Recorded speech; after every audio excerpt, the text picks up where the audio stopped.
how accurate these quotes Yeah. are, but you once said something approximating sometimes artist makes mistakes and you just say, I told you so, and work through it. So how do you know when to say, no, don't do that, and when to say, I know they're making a mistake, but they have to... They sort of know. Obviously, it's got to be a good example in the Last Arcade Fire campaign. They had this super grand ambition for this record, and they thought it would be really great if they focused all their resources in setting up a fake Twitter account, right? They thought, okay, we've got a concept. Let's pretend we've signed to this fake big corporation. They bought all our rights, and let's start the Twitter, and we'll get the guys who run The Onion and some other comedians that we know just to post these tweets. Super funny. It was really great. But that's the sort of thing you can do for a minute, right? And everyone has a laugh, then you kind of go back to business. They took it too far. Yeah, because that was all the focus. They only got up to 10,000 people following in this. And it's like, well, there's millions on the other one. You're ignoring. Why do you come on? And they couldn't see it. And I said, this isn't working. It's not connecting. You just haven't got, And they thought it was really funny in such a small boutique way, which I sort of get, but it just became the sole focus. So did that put you in the uncomfortable position of having to say, look, guys, I know you love this, but... I told them, but I'm like, you got to let people do. If that's what they want to do, let them do it.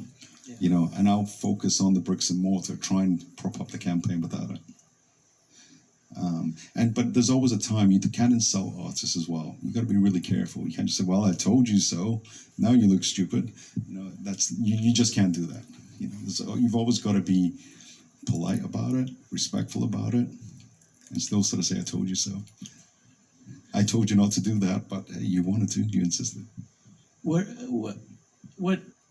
But at the same time, you still have to make the artist feel like you sank with them. That's the hard part about that. When you have an artist that's so popular that is so used to doing things their way, and when you know that, you could see the foresight of this plan just collapsing and having no foundation. But how do you tell somebody, as like a veteran like Paul McCartney, nah, we should do it this way? Maybe you could tell them that you've been studying this Twitter thing, you've been studying this social media thing, and this is how it goes. But as you see, this wasn't about Paul McCartney. This was about another group that he manages, and you're just gonna have to pretty much go with what they say, because it might turn around and blow up. It might make the Twitter thing go crazy, and before you know it, they got 1 million followers on Twitter, and now they're getting ads on their Twitter page. So now companies are having to pay them a couple grand just for a tweet. So I understand where the band was coming from with that, but as a manager, what he's saying is, you already got these million over here on Facebook. Why are we even going to Twitter and trying to play this game? But you got to play the game sometimes. Qualities of yours do you think you have enabled you to be successful at this? Because I think you're pretty successful at this. You do have to have a work ethic, right? Which I think I go for my dad. He forced me to go to work with him, and it was miserable. Doing what now? He made barrels all for whiskey. day, every day. Barrels for whiskey? Wood barrels, yeah. Wood oak barrels. No yeah. whiskey, actually, in them. Empty ones. Didn't even get the benefit of that. So, a cooper. Yeah, he's a cooper. He made me go to actually have to paint barrels, and it's like, Jesus, painting barrels. But he forced me to work really hard for a long time. Like every school vacation, he had to work. I can relate to that in a way that my pop, he works still 6 days a week, does what he has to do, and he's about to retire, but he still won't miss that 6 day of work. And that is what I see. So when I'm around that, it makes me feel like, oh, I got to work. Like, even though my work's a different work from what he did, he by doing his line of work, which is manual labor, I would say, to a certain extent. And I don't want to say exactly what it is, but yeah, manual labor. But he afforded me a life to where as though I can use my brain and get paid for it. And this is first generation of that. So, I don't ever blame him or my mom for not knowing how to put me in the place that I needed to be to get there and have an easy layup with it. So, I had to learn as I went. And I think that's the best way, because now at 36 years old, I've been through almost everything you could go through in the music industry. And if I didn't go through it, then I know somebody or seen somebody go through it firsthand.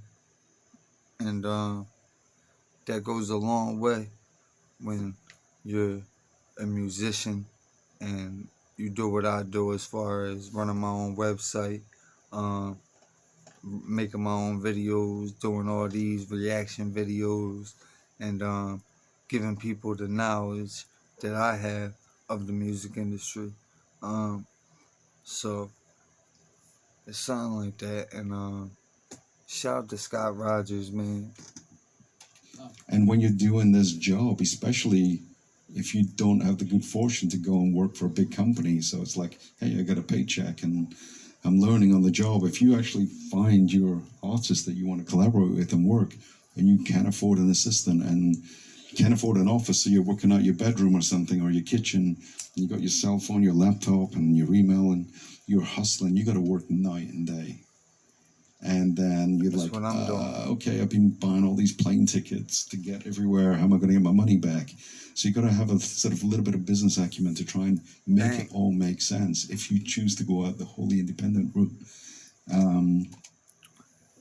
Did you hear what he just said?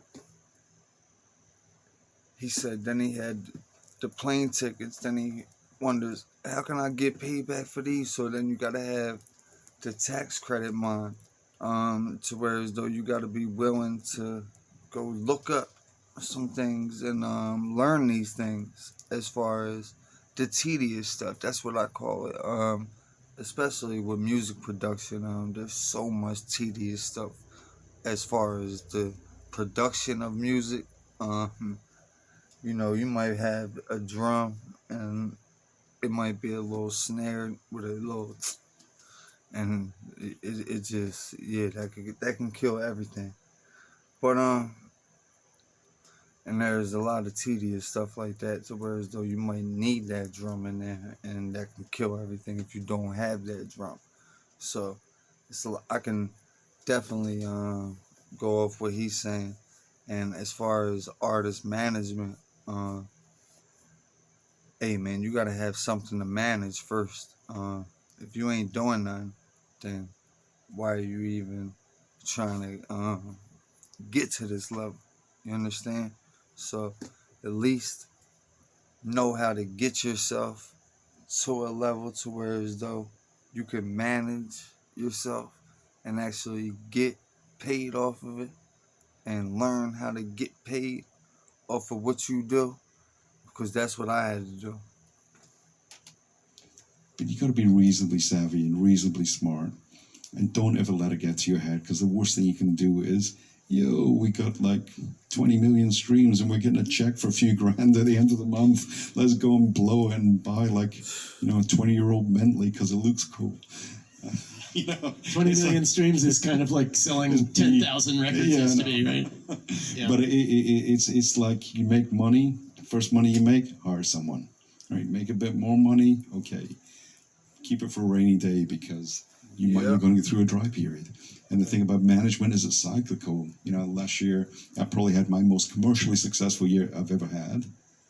Yeah, this year I got no major albums. We have album releases, but other than I'm working on a Madonna record, but I'm not managing Madonna. I'm part of a team. So there's a collective team, and you've got the record. That's yours. Yeah. You know, and it is tricky because there's expectations, which is another thing. How do you manage the expectations of the biggest artists in the world who were once so big, you couldn't really, they were almost untouchable. Yeah, again, we're in a different world where if Kendrick Lamar dropped a new track tomorrow, it would be the biggest thing in the world. Madonna drops a new track tomorrow, it's really not. So how do you manage that success and set it up for success? You know, that's a challenge with those really big artists. Yeah. We've seen a lot of those charts showing that the numbers for the recording industry have come back. Yeah. But I feel like it's gone disproportionately to the top artists, not evenly across the board. Completely. It's exactly that. Right. I think it's going to